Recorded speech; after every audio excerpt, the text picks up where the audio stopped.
Buenas noches, como lo comentamos hace un instante, vamos a dar inicio a la sesión síncrona del día de hoy. Esta semana, como saben ustedes, corresponde a lo que viene siendo, o está programada para lo que viene siendo el examen o el primer examen parcial del curso de Contabilidad 1.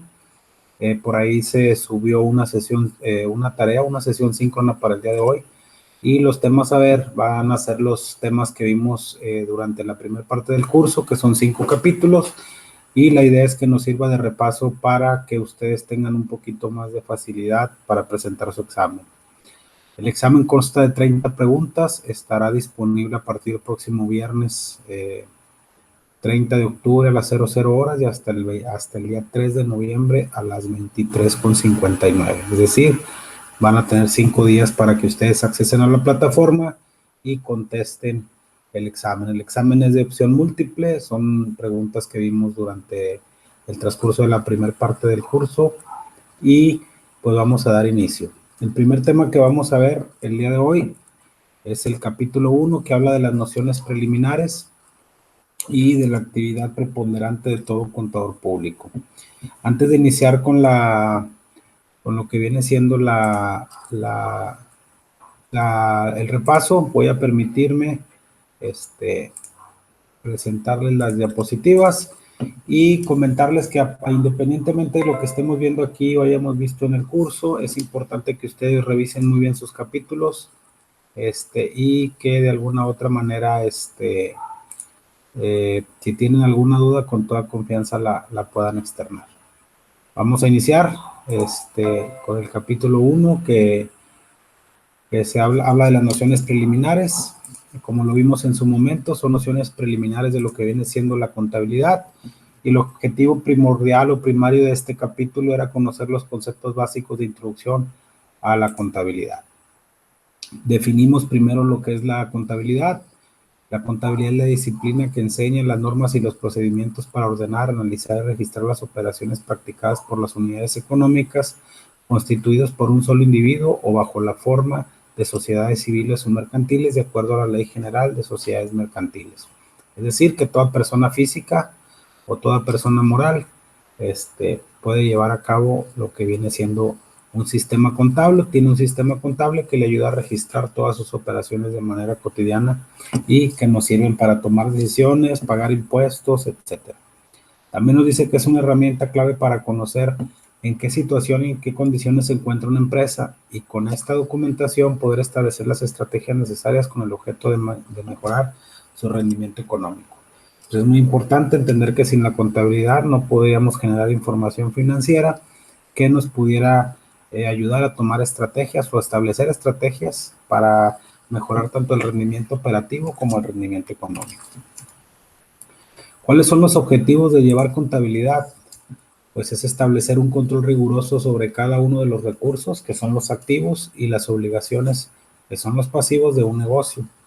También uno de los objetivos es registrar en forma clara y precisa todas las operaciones efectuadas por la empresa durante un ejercicio fiscal. Un ejercicio fiscal corresponde a un año calendario correspondiente del 1 de enero al 31 de diciembre del año que corresponda, y es el tiempo, el periodo que toma la autoridad, en este caso la Secretaría de Hacienda y Crédito Público a través del SAT, para lo que viene siendo la revisión tributaria de cada una de las personas físicas y de las personas morales. También nos sirve, otro de los objetivos que tiene el tener un sistema contable o llevar los registros contables, es que proporcione en cualquier momento una imagen clara y verídica de la situación financiera que guarda una empresa o negocio. Dentro de la información que vamos a ver más adelante en los siguientes capítulos, vamos a hablar de un estado financiero que es el balance general, y también nos ayuda a conocer situación financiera del mismo negocio. También nos ayuda a prever con anticipación el futuro de la empresa, ya que a través de los datos estadísticos y de las proyecciones que se obtengan de la información financiera nos podemos dar una imagen, o podemos tener una anticipación de cómo se va a comportar la empresa en el futuro, tomando en cuenta ciertos indicadores económicos o de mercado que nos ayuden a visualizarla. Sirve también como comprobante y fuente de información ante terceras personas de todos aquellos elementos de orden jurídico en que la contabilidad puede tomar fuerza probatoria conforme a lo establecido por la ley. Y quiere decir esto que también la contabilidad forma parte en un momento dado en un proceso legal como un sistema probatorio que nos ayuda o que le ayuda a la ley a tomar fuerza ante determinada situación jurídica. ¿Quiénes son los usuarios de la contabilidad o la información contable? Los accionistas, los trabajadores, los proveedores, las autoridades fiscales y las instituciones financieras. Los accionistas, pues son todas aquellas personas que aportan a través de un documento que se llama acción, todo lo que viene siendo su valor en bienes o en especie para obtener una utilidad. Esa utilidad se le conoce como dividendo. ¿Y por qué los accionistas son usuarios de la información contable? Pues porque ellos necesitan saber cuál es el resultado de una operación o de un ejercicio para saber si la inversión que ellos hicieron les va a generar algún dividendo o alguna utilidad.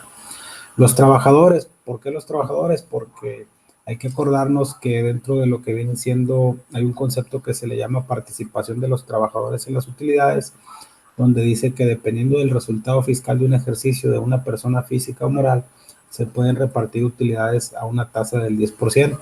Entonces los trabajadores también quieren saber si en un momento dado hay una utilidad para saber si van a tener derecho a esa participación de las utilidades de la empresa o de la persona física con actividad empresarial para la que trabaja.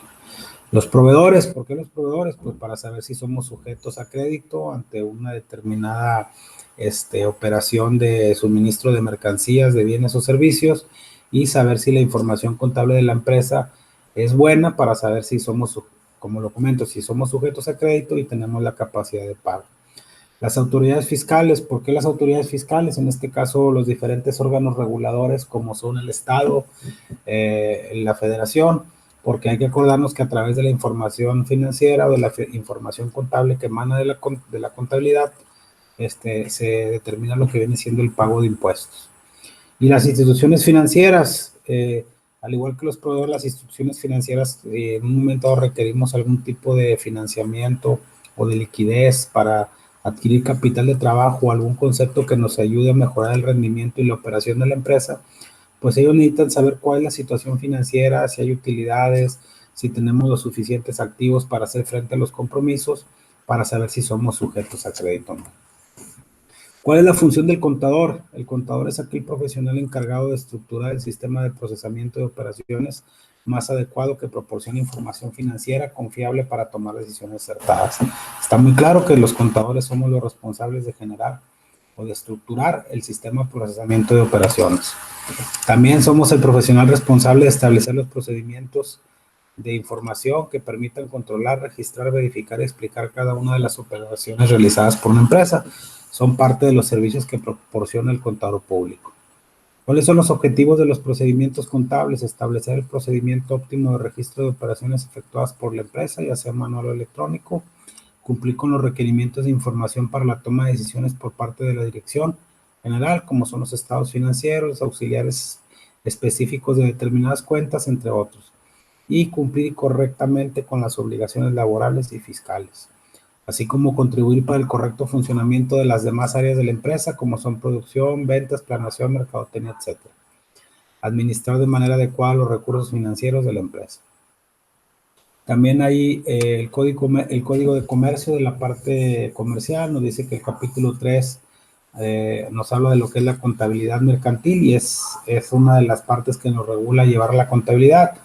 Este artículo del Código de Comercio, en su artículo 33, nos habla que el comerciante está obligado a llevar y mantener un sistema contable adecuado y este podrá llevarse mediante los instrumentos, recursos y sistemas de registro y procesamiento que mejor se acomoden a las características particulares del negocio, pero en todo caso deberá satisfacer los siguientes requisitos mínimos. Permitirá identificar las operaciones individuales y sus características, así como conectar dichas operaciones individuales con los documentos comprobatorios originales de las mismas. Permitir seguir la huella de las operaciones individuales a las acumulaciones que den como resultado las cifras de las cuentas finales y viceversa, es decir, que haya una paridad entre lo que estamos presentando y sus auxiliares. que permita la preparación de los estados que incluyen información de la financiera del negocio. En esta primera parte del curso solo vimos el balance general. El estado de resultados lo vamos a mencionar en la segunda parte del curso. Permitirá conectar y seguir la huella entre las cifras de dichos estados financieros, la acumulación de las cuentas y las operaciones individuales, e incluirá los sistemas de control y verificación internos necesarios para impedir la omisión de registro de operaciones, para asegurar la corrección del registro contable y asegurar la corrección de cifras de resultados.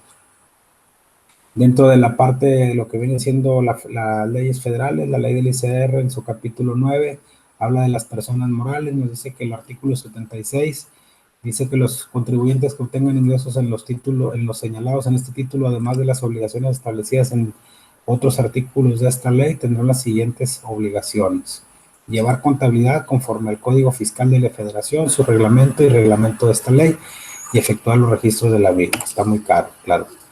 En el capítulo 4, también lo que viene siendo la ley del impuesto al valor agregado, nos habla de las obligaciones de los contribuyentes. Dice que los obligados al pago de este impuesto y las personas que realicen los actos o actividades a que se refiere el artículo 2A tienen, además de las obligaciones señaladas entre otros artículos de esta ley, las siguientes: llevar contabilidad conforme al Código Fiscal de la Federación y su reglamento. Eso vendría siendo prácticamente un repaso general de lo que viene siendo el capítulo número 1, que habla de las nociones preliminares. A continuación vamos a presentar el capítulo número 2. Este capítulo número 2 nos habla de lo que viene siendo la fórmula del balance y lo que viene siendo el capital activo y pasivo. Permítame un segundo, lo vamos a presentar.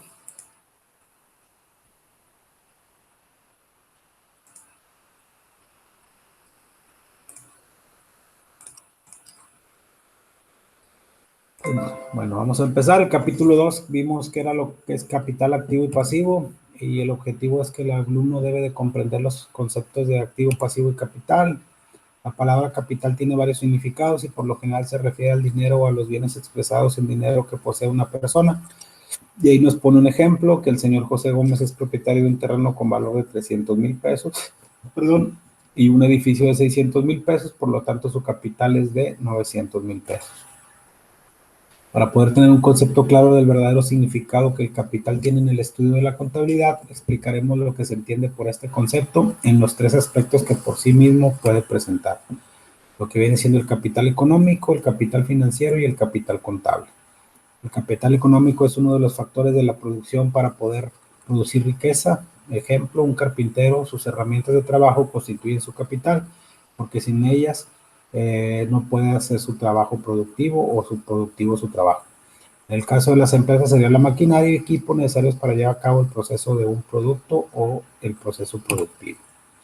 El capital financiero es el dinero que se invierte para que se produzca una renta o un interés. Por ejemplo, cuando el inversionista adquiere acciones de determinada empresa, como el caso de que lo vimos del capítulo 1, para obtener utilidades, el valor de las acciones constituye su capital, porque sin ellas no puede recibir la utilidad de estas acciones, llamados dividendos, o el dinero que las instituciones financieras o bancos prestan a sus clientes, por el cual cobran un interés. En términos contables, el capital contable es la diferencia aritmética entre todas las propiedades de la empresa, que son sus activos, derechos y propiedades, y el total de sus deudas u obligaciones, que son los pasivos. ¿Qué es el activo? El activo representa todos los bienes y derechos que son propiedad de la empresa. El pasivo representa todas las deudas y obligaciones a cargo de la empresa. Existe un capital contable positivo, y este se presenta cuando el valor contable de los activos es el mayor que el de los pasivos. Y existe un capital contable negativo cuando el valor contable de los pasivos es mayor que el de los activos. Contablemente existen varias clases de capital, como las que a continuación se señalan. El capital en giro o capital invertido es el conjunto de valores propios o ajenos invertidos de una empresa, y es decir, es la cantidad de dinero que una empresa necesita para seguir funcionando de manera habitual. Capital propio es aquel que pertenece a una sola persona, y el capital social es el importe total que se han comprometido a aportar las personas que constituyen una sociedad bajo el régimen que corresponda, y en el cual se plasma en un documento denominado acta constitutiva, donde se dice cuántas acciones, cuántos socios y cuánto es la aportación y el valor de cada acción que conforman el capital social. Aquí estamos viendo un balance general para ver un poquito más claro lo que viene siendo la fórmula del activo. Aquí viene toda la parte de los activos, tanto circulantes como fijos, que eso lo vamos a ver más adelante, los pasivos y el capital contable. Bien, con eso damos por terminado el repaso a lo que viene siendo el capítulo número 2, que nos habla de lo que viene siendo activo, pasivo y capital. A continuación, vamos a ver repaso de lo que viene siendo el capítulo número 3, que también nos habla de ese concepto, ya nada más que hay que revisar las principales cuentas tanto de activo y de pasivo. Permítanme un segundo para presentarles las diapositivas.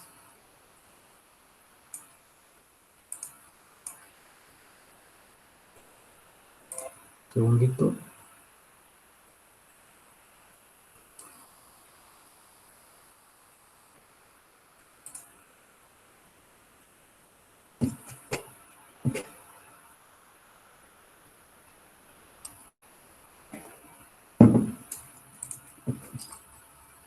Muy bien, ahora sí vamos a presentar lo que viene siendo, vamos a ver lo que viene siendo el capítulo número 3. El capítulo 3, como ya vimos lo que viene siendo activo y pasivo, ahora vamos a definir cuáles son las principales cuentas de estos dos conceptos que integran el balance general. El temario pues son las principales cuentas del activo y las principales cuentas del pasivo. Ahí estamos viendo las más genéricas. En el caso de los activos es caja, bancos, mercancía, clientes, documentos por cobrar, deudores diversos, IVA acreditable, pagos anticipados, anticipo de proveedores, terrenos, inmobiliario, equipo de cómputo, reparto y maquinaria, depósitos en garantía, acciones y valores, documentos por cobrar a largo plazo, patentes y marcas, créditos mercantiles, gastos de organización, gasto de instalación, papelería y útiles, publicidad, prima de seguro, rentas pagadas por anticipado e intereses pagados por anticipado. Esos son en cuanto a cuentas principales de activo. El alumno con el objetivo es que ustedes identifiquen las principales cuentas de pasivo. Activo son los activos, representa como lo vimos todos los bienes y derechos, propiedad de la empresa o negocio, cómo se clasifican en circulante, fijo y diferido. Vamos a ver cada uno de ellos. Por ejemplo, en el caso de circulante, vemos lo que es la caja y representa el dinero en efectivo, billetes, monedas, voucher, etcétera. Y aumenta cuando se recibe en dinero en efectivo y disminuye cuando se paga en efectivo. Los bancos que expresan el valor de la existencia depositada en los bancos en cheques. Aumenta cuando se deposita de dinero o valores al pago y disminuye cuando se giran cheques o realiza transferencias a terceros o con. Las mercancías, se entiende todo aquello que es objeto de compra y venta o el giro de nuestra empresa, en dado caso que nos dediquemos a compra-venta de algún, y aumenta cuando nos devuelven o se compra mercancía y disminuye cuando se venden o se devuelven mercancías. La cuenta de clientes son las personas físicas o morales que deben al negocio por haberles vendido mercancías a crédito y a quienes no se les exige especial garantía documental. Aumenta cada vez que se venden mercancías a crédito y disminuye cuando el cliente paga total o parcialmente la cuenta. Devuelve la mercancía o se le concede una rebaja. Documentos por cobrar, pues son todos por cobrar todos aquellos títulos de crédito a favor del negocio, como letras de cambio, pagarés, etc. Esta cuenta aumenta cuando se reciben letras de cambio o pagarés a favor del negocio y disminuye cada vez que se cobra o se endosa uno de estos documentos o cuando se cancela. Los deudores diversos son las personas que deben al negocio por un concepto distinto al de venta de mercancías. La cuenta de deudores diversos aumenta cada vez que nos quedan a deber por un concepto distinto al de venta de mercancías, como por ejemplo el prestar dinero en efectivo, algún empleado, al vender a crédito cualquier valor que no sea mercancía, como el caso de los activos fijos, y disminuye cuando dichas personas hacen pagos a cuenta o en liquidación o devuelven los valores que estaban a su cargo. Los terrenos son todos los predios que pertenecen al comerciante. Los edificios están constituidos por las casas o construcciones propiedad del comerciante que pueden estar también adheridas al terreno, en que inclusive puede haber un valor terreno y un valor edificio, o se puede tener un solo edificio, pero no se tiene el terreno y viceversa. Mobiliario y equipo, se considera mobiliario y equipo a los escritorios, las sillas, las mesas, los libreros, los mostradores, las básculas, las vitrinas, las máquinas de oficina, etcétera. El equipo de cómputo, como son las unidades centrales de proceso CPU, los monitores, teclados, impresoras, drivers, scanners, plotters, entre otros. Equipo de entrega o reparto, todos los vehículos de transporte tales como camiones, camionetas, motocicletas, bicicletas que usan el reparto de las mercancías. Conceptos a partir de lo que viene siendo caja, bancos, mercancías, clientes, documentos por cobrar y deudores diversos son activos circulantes. Los terrenos, los edificios, el mobiliario y equipo de cómputo y equipo de entrega o reparto son activos fijos y tienen un movimiento muy semejante.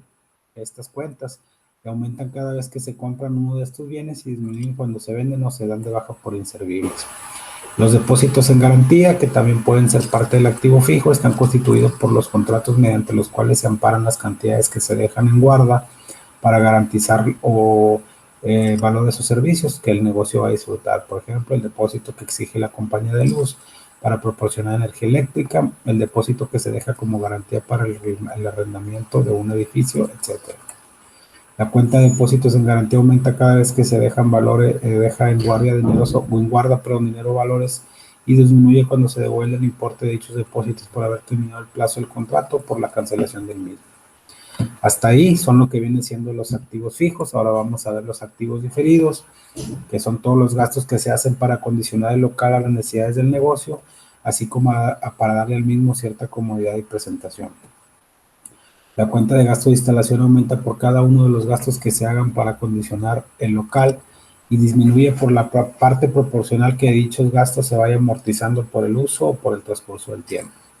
La papelería y útiles constituye la cuenta de papelería y útiles, los materiales y útiles que emplean en la empresa. Los principales son el papel tamaño carta, los sobres, los bloques, las remisiones, los talonarios, los registros, lápices, etc. Esta cuenta aumenta cada vez que se compran artículos de papelería y útiles de escritorio y disminuye por el valor de los materiales que se vayan utilizando. La propaganda y la publicidad. Entendemos los medios por los cuales se da a conocer al público determinada actividad, servicio o producto que el negocio proporciona, produce o vende.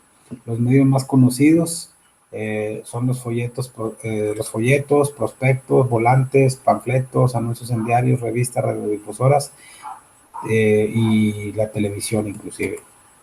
Aumenta cada vez que se pague por la impresión de folletos, etcétera, y disminuye por la parte de la publicidad o propaganda que se vaya utilizando. Las primas de seguros, que son primas de seguros, todas aquellas que hace la compañía, por los cuales adquiere el derecho de asegurar bienes de su negocio contra incendios, riesgos, accidentes, robos, etc. Esta cuenta aumenta cada vez que se pague a las compañías aseguradoras primas sobre contratos de seguro y disminuye por la parte proporcional de que las primas pagadas se haya disfrutado el servicio. Las rentas pagadas por anticipado son todas aquellas rentas pagadas por anticipado y corresponde al importe de una o varias rentas mensuales, semestrales o anuales correspondientes al local que ocupa el negocio, que aún no están vencidas, pero se pagaron anticipadamente.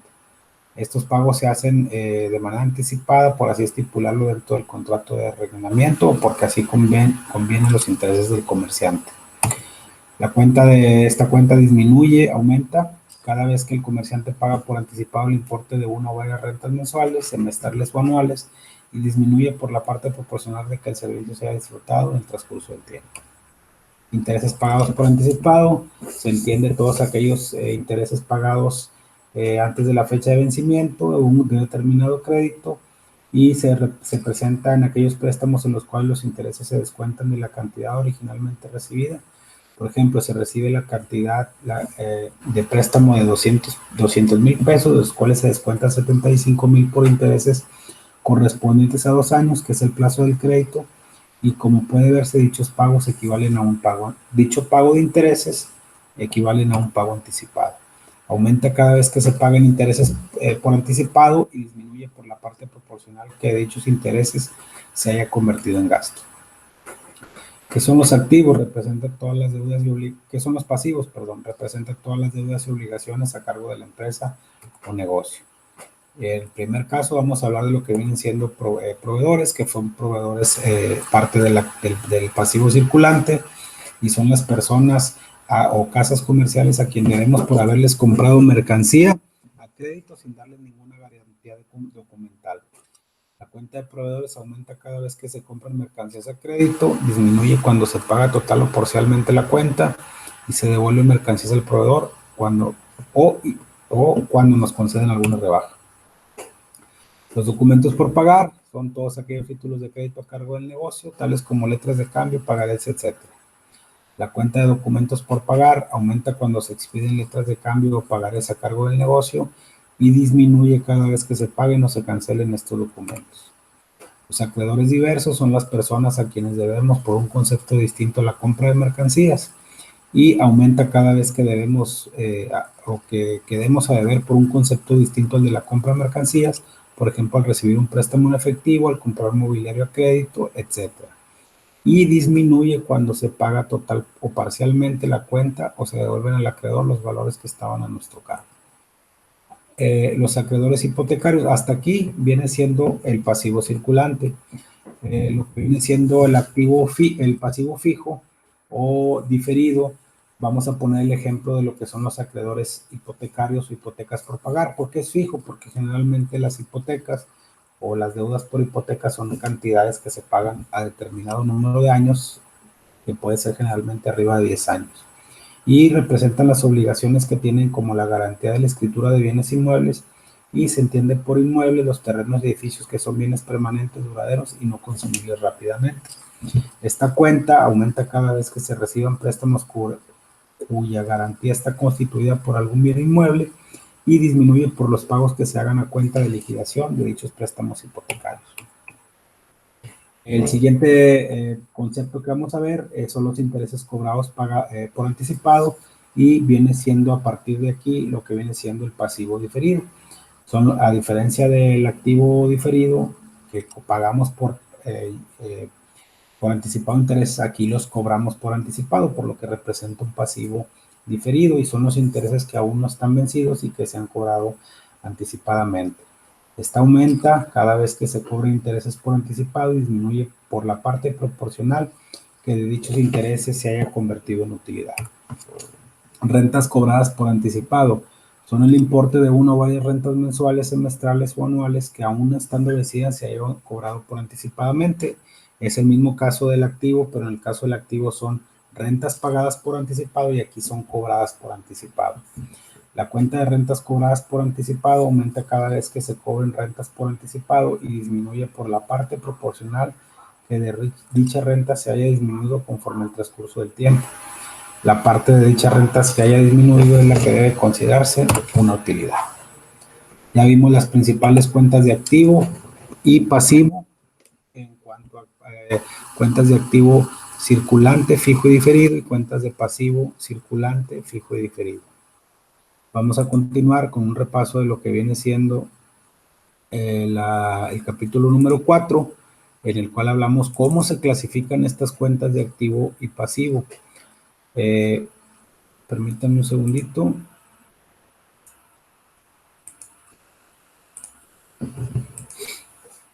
Estas cuentas que ya vimos ahorita se clasifican de la siguiente manera. El objetivo es estudiar la clasificación del activo y de pasivo de acuerdo a su grado de disponibilidad y exigibilidad. ¿Cómo se clasifica el activo? Tomando en cuenta, un segundito nomás para... Okay, sí. Tomando en cuenta o en consideración que el activo está formado por los bienes y derechos de distinta naturaleza, se ha optado por clasificarlos en grupos formados en valores homogéneos. La clasificación de los valores que forman el activo se deben de hacer atendiendo a su mayor y menor grado de disponibilidad. ¿Qué es el grado de disponibilidad? Se debe entender por grado de disponibilidad a la mayor o menor facilidad que se tiene para convertir en efectivo el valor de un determinado bien o determinado activo. A mayor grado de disponibilidad, ¿qué significa? Que un bien tiene mayor grado de disponibilidad en tanto le sea más fácil su conversión en dinero en efectivo. Y viceversa, tiene un menor grado de disponibilidad cuando sea menos fácil su conversión en dinero en efectivo. Atendiendo a su mayor y menor grado de disponibilidad, los valores que forman el activo se componen en tres grupos, que ya los mencionamos, que son el circulante, fijo y diferido. El activo circulante está formado por todos los bienes y derechos del negocio que están en rotación o movimiento constante y que tienen como principal característica la fácil conversión en dinero en efectivo. El orden en que deben de presentarse en el estado financiero denominado balance general y primeramente dentro del activo es el activo circulante, se debe de clasificar de la siguiente manera de acuerdo a su grado de disponibilidad. Primero la caja, los bancos, las mercancías, los clientes, los documentos por cobrar y los deudores diversos. La caja y bancos debe aparecer en primero y segundo lugar en el activo por ser valores disponibles. ¿Qué significa?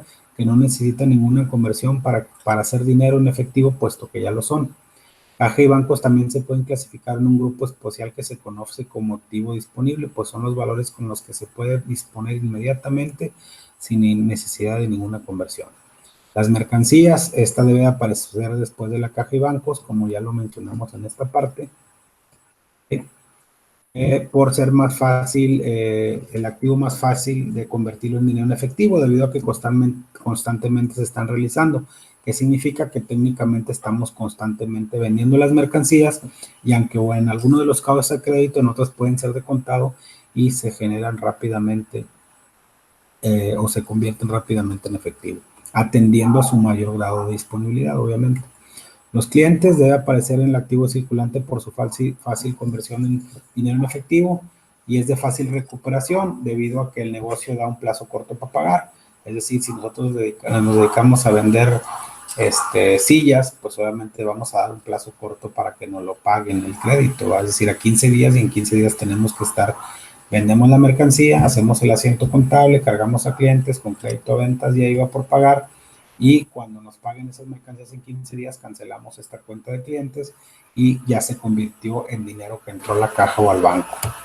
Los documentos por cobrar deben de figurar en el activo circulante por la fácil conversión de documentos en efectivo y se recupera rápidamente debido a que su vencimiento regularmente es muy corto.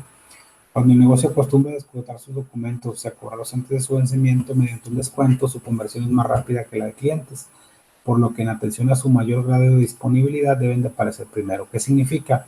Si tenemos un documento por cobrar y lo pagamos antes o lo cobramos antes a través de un intermediario, que en otra parte vamos a ver este tipo de documentos, en otra parte de los cursos, pues obviamente también podría ser de acuerdo a su grado de disponibilidad antes que los clientes, pero generalmente nos esperamos a que ese vencimiento se venza o ese documento se venza para su rápida conversión en efectivo. Esta cuenta de deudores diversos, que es la que sigue, también debe de figurar en el activo circulante por su rápida conversión en dinero efectivo. El vencimiento de las cuentas por cobrar, tales como clientes, deudores diversos y documentos por cobrar, debe ser en un plazo no mayor de un año para poderlas considerar como activo circulante. La siguiente clasificación del activo o la siguiente tipo de activo de acuerdo a su grado de disponibilidad es el activo fijo. Y está formado por todos aquellos bienes y derechos propiedad del negocio que tienen cierta permanencia o fijeza y se han adquirido con el propósito de usarlos y no de venderlos. Naturalmente que cuando se encuentran en malas condiciones o no presten un servicio efectivo, sí pueden venderse o cambiarse. Y los principales bienes y derechos que forman el activo fijo, que es la segunda clasificación de acuerdo a su grado de disponibilidad, son los terrenos, edificios, mobiliario y equipo y oficina, equipo de cómputo, depósitos en garantía y acciones y valores. ¿Qué son los terrenos? Ya lo vimos, son los predios que pertenecen al comerciante. Los edificios están constituidos por las casas o construcciones propiedades del comerciante o negocio. El mobiliario y equipo se considera lo que viene siendo libreros, mostradores, básculas, vitrinas, etc. El equipo de cómputo, toda la parte de técnica de CPUs, monitores, mousers, reguladores de voltaje, escáner, etc. Equipo de entrega o reparto, o equipo de transporte, son todos los vehículos tales como camiones, camionetas, motocicletas que se usan para el reparto de las mercancías. Los depósitos en garantía, pues son todos aquellos que nosotros pagamos para tener la certeza de que vamos a cumplir con determinada actividad, como el caso, con determinada obligación, como el caso de los contratos de arrendamiento, en dado caso de que el negocio rente algún local. En la siguiente clasificación del activo, de acuerdo a su grado de disponibilidad, es el activo diferido y está formado por todos aquellos gastos pagados por anticipado por los que se tiene derecho a recibir un servicio, ya sea en el ejercicio o en el curso de ejercicios posteriores. El activo diferido se compone de los siguientes, que son los principales, y se clasifican de acuerdo a su grado de disponibilidad de la siguiente manera: gasto de instalación, papelería y útiles, propaganda y publicidad, primas de seguro, rentas pagadas por anticipado e intereses pagados por anticipado. Ya vimos que son los gastos de instalación, la papelería y útil, la propaganda y publicidad y las rentas pagadas por anticipado, así como la clasificación, así como los intereses pagados por anticipado. El siguiente punto, así como ya clasificamos el pasivo de acuerdo a su grado de disponibilidad en circulante, fijo, diferido y cómo se deben de presentar dentro del estado financiero denominado balance general, ahora tenemos que clasificar el pasivo, solo que el pasivo, a diferencia del activo, se registra en grupos homogéneos o con valores homogéneos dentro de lo que vienen siendo las deudas, pero a diferencia del activo que se clasifica de acuerdo a su mayor grado, de mayor a menor grado de disponibilidad, el pasivo se clasifica de acuerdo de mayor a menor grado de exigibilidad. ¿Qué es el grado de exigibilidad? Se entiende como grado de exigibilidad el menor o mayor plazo que se dispone para liquidar una deuda o obligación. Mayor grado de exigibilidad, una deuda o una obligación tiene mayor grado de exigibilidad en tanto sea menor el plazo que se dispone para liquidarla. Un ejemplo de esto, si un proveedor nos deja crédito una mercancía y nos da 15 días, pues es pasivo circulante porque es muy corto el periodo que se tiene para liquidarla. Y a menor grado de exigibilidad, una deuda o una obligación tiene menor grado de exigibilidad en tanto sea mayor el plazo que se dispone para liquidarla, como en el caso de los acreedores hipotecarios. ¿Cómo se clasifican los pasivos? Atendiendo a su mayor y menor grado de exigibilidad, se clasifican como pasivo circulante o flotante, fijo, consolidado y diferido.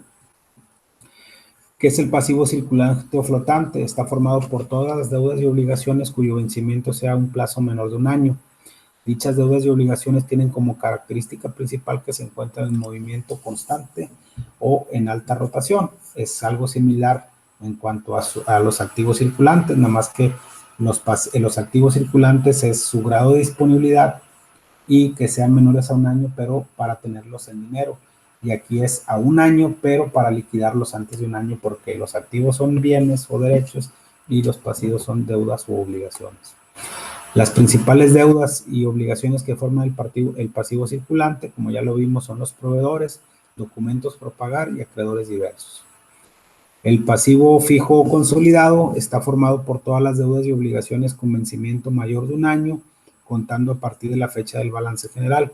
Las principales deudas y obligaciones que forman el pasivo fijo o consolidado son las hipotecas por pagar o acreedores hipotecarios y los documentos por pagar a largo plazo. El pasivo diferido, este grupo lo forman todas aquellas cantidades cobradas anticipadamente por las que se tiene la obligación de proporcionar un servicio y por cual ya cobramos, tanto en el mismo ejercicio como en ejercicios posteriores. Y las principales servicios cobrados por anticipado que integran el pasivo diferido o créditos diferidos son las rentas cobradas por anticipado y los intereses cobrados por anticipado. Como lo vimos en una diapositiva anterior, aquí se clasifica el activo en circulante de acuerdo a su grado de disponibilidad: caja, bancos, inversiones, mercancías, clientes y deudores; en fijo, que es terrenos, edificios inmobiliarios; y el diferido, gastos de organización, papelería y útiles, propaganda y primas de seguro. El pasivo se clasifica en circulante, fijo y diferido. ¿Ok? Y obviamente todo esto se ve reflejado en un estado financiero denominado balance general, que es el siguiente tema que vamos a ver y que corresponde al capítulo 5, que sería el último de repaso previo al examen. Okay, permítanme un segundito y vamos a ver el capítulo número 5.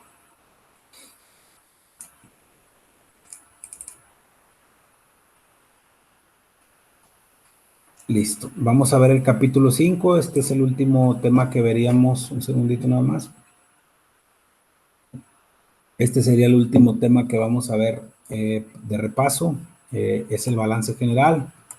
Como ya lo vimos, vimos un ejemplo ahorita de cómo se constituye.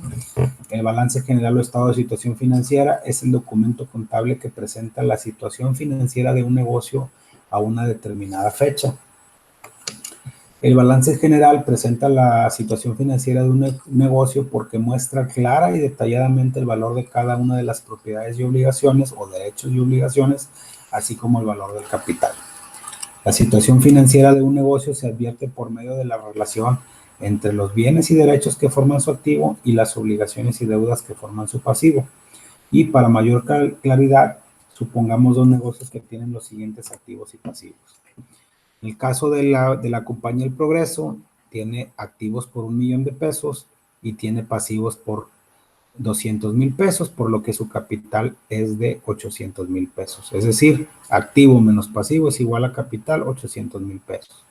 Y en el caso de la compañía La Quebrada, tiene 1,000,000 de activo y tiene 900,000 pesos, por lo que su capital solo es de 100,000 pesos. En el primer caso,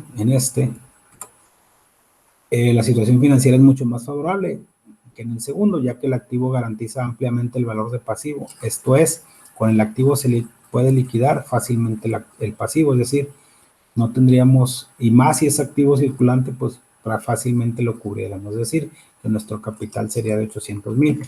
Y en el segundo se tendría que realizar el activo, a veces a menos del costo para poder liquidar el pasivo y probablemente no se alcance. ¿Por qué? Porque aquí es un término muy general.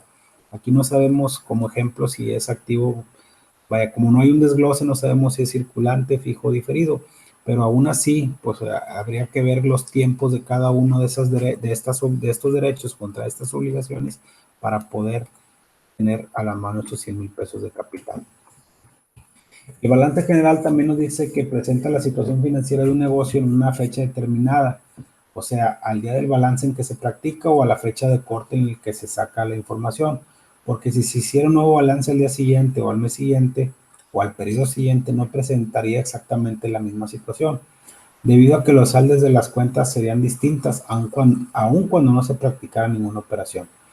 Generalmente todas las operaciones no son estáticas, hay que recordarnos que las operaciones de las compañías se están moviendo conforme avance el tiempo, más sin embargo nos dice que hay algunas que no necesariamente se tenga que hacer alguna operación, porque hay algunas que por sí solas se pueden llevar a cabo. Por ejemplo, la baja de valor que sufre el mobiliario por el transcurso del tiempo, la amortización que sufren los gastos de instalación y la pérdida del valor que provoca la volatilización de los líquidos almacenados, etc.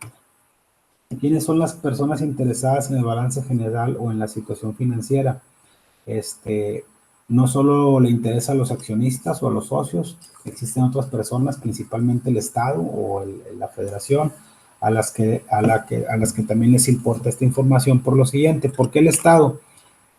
¿O por qué a estas personas? A los propietarios o sus accionistas les interesa conocer la situación financiera de una empresa para saber si sus recursos invertidos en ella han sido bien administrados y si han obtenido resultados satisfactorios o han obtenido utilidades denominadas dividendos. Al Estado, a la Federación o al Fisco le interesa conocer la situación financiera de la empresa para saber si el pago de los impuestos respectivos ha sido determinado y enterado correctamente. Es decir, lo que mencionamos en principio, la información financiera sirve de base para determinar los impuestos. A los acreedores, como las instituciones de crédito, particulares que otorgan préstamos o proveedores que conceden crédito, les interesa conocer la situación financiera de la empresa para conocer el crédito que alcance a garantizar ampliamente los recursos de la empresa. Es decir, si nosotros solicitamos un crédito y mostramos una información financiera desfavorable, es muy difícil que nos vayan a dar un crédito. Para que la situación financiera indicada en el balance sea lo más exacta posible, se deben de incluir absolutamente todo el activo y todo el pasivo o todas las operaciones de activo y pasivo correctamente valorizadas, es decir, con su verdadero importe, valor, etcétera, ya que cualquier alteración, tanto de más como de menos, se reflejará directamente en el capital. La fórmula del balance general es activo menos pasivo igual a capital, pero si alguna de las dos cuentas de activo o pasivo no está correctamente valorizada o contabilizada, pues obviamente no va a ser una información verdadera. A fin de que el balance se pueda interpretar con mayor facilidad, el activo y el pasivo deben de aparecer correctamente clasificados, como lo vimos en el capítulo anterior. En el capítulo 4 deben de estar clasificados de acuerdo, en el caso de los activos, de su mayor a menor grado de disponibilidad, y en el caso de los pasivos de mayor a menor grado de exigibilidad. ¿Qué debe de contener el balance general? Debe de contener un encabezado con el nombre de la empresa o el nombre del propietario, en dado caso de que es una persona física, indicación de que se trata de un balance general, la fecha a la que se formula. En el cuerpo debe de venir el nombre detallado de cada una de las cuentas que forman el activo, así como las cuentas del pasivo y el importe del capital contable. Ahorita vamos a ver un ejemplo y que ya vimos algunos, y debe de ser firmado por el contador que lo hizo y autorizó, y del propietario o director general o accionista principal que lo firma. ¿Cómo se presenta el balance general?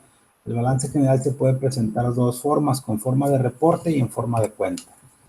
El balance general con forma de cuenta consiste en anotar clasificadamente el activo y el pasivo en una sola página, de tal manera que a la suma del activo se le pueda restar verticalmente la suma del pasivo para determinar el capital contable. De acuerdo con lo anterior, vemos que la fórmula del balance general en forma de reporte es de la siguiente manera: activo menos pasivo es igual a capital, y se expresa por medio de literales: activo A menos P igual a C. A esta fórmula también se le conoce con el nombre de fórmula de capital. Y aquí vemos un ejemplo de este balance general con forma de reporte. Si se fijan, aquí viene el nombre de la empresa, la fecha en la que se practica, el cuerpo que constituye clasificadamente las cuentas de activo y de pasivo. Si vemos aquí las cuentas de todo el activo circulante y del activo fijo, nos da un total y del activo diferido de 8.700.000 pesos, que son 4 millones y medio de activo, 4 millones de activo circulante, perdón, 4 millones de activo fijo y 200.000 de activo diferido, nos da 8.700.000. Y clasificadas de acuerdo a su grado de exigibilidad, el pasivo circulante, el pasivo fijo y el pasivo diferido. 2 millones de circulante, 1 millón de fijo y 100 de diferido.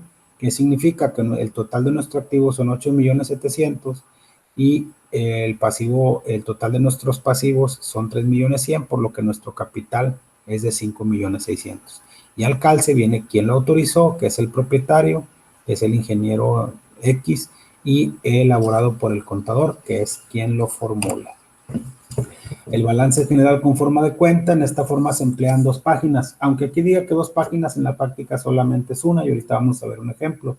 De hecho, yo creo que es la forma más simple y que actualmente se utiliza más para ver el balance general. En la izquierda se notan clasificadamente el activo y en la derecha el pasivo y el capital contable. En la forma de reporte es activo menos pasivo igual a capital, lo clasificas de esta manera. Y en el caso de forma de cuenta, del lado izquierdo están todas las cuentas de activo y del lado derecho todas las cuentas de pasivo y el capital, de acuerdo a lo que dice aquí. En la izquierda se anota clasificadamente el activo y en la derecha el pasivo y el capital contable. Como puede observarse, el total del activo es igual al total del pasivo más el capital, razón por la cual el balance general con forma de cuenta se basa en la siguiente fórmula: activo es igual a pasivo más capital. Activo es igual a pasivo más capital, y queda expresada por medio de literales de la siguiente manera: activo es igual a pasivo más capital. A esta fórmula se le conoce como fórmula del balance general. Con esto damos por terminado lo que viene siendo el repaso correspondiente a la primera parte del curso de contabilidad 1. Es importante que revisen los capítulos que se vieron. El examen está basado en las diapositivas que hemos estado viendo, está basado obviamente en todas las tareas que se les han estado encargando. Algunas son preguntas teóricas, algunas son preguntas también de razonamiento, pero es prácticamente de lo mismo, no hay preguntas rebuscadas. Se les pide que participen en el examen, como ya se les dijo hace unos instantes. El examen estará abierto, si mal no recuerdo, a partir del próximo viernes 30 a partir de las 0 horas, y va a estar disponible hasta prácticamente el último minuto del día 3 de noviembre a las 23:59. Repasen muy bien sus apuntes, repasen muy bien sus tareas, estudien. Realmente son 5 días en los que van a tener la disponibilidad de presentar el examen. El examen, si mal no recuerdo, solo dura 90 minutos que tienen ustedes para contestarlo, a reserva de ver la configuración. Se les exhorta a que cumplan con el examen y que obviamente obtengan un aprendizaje del mismo.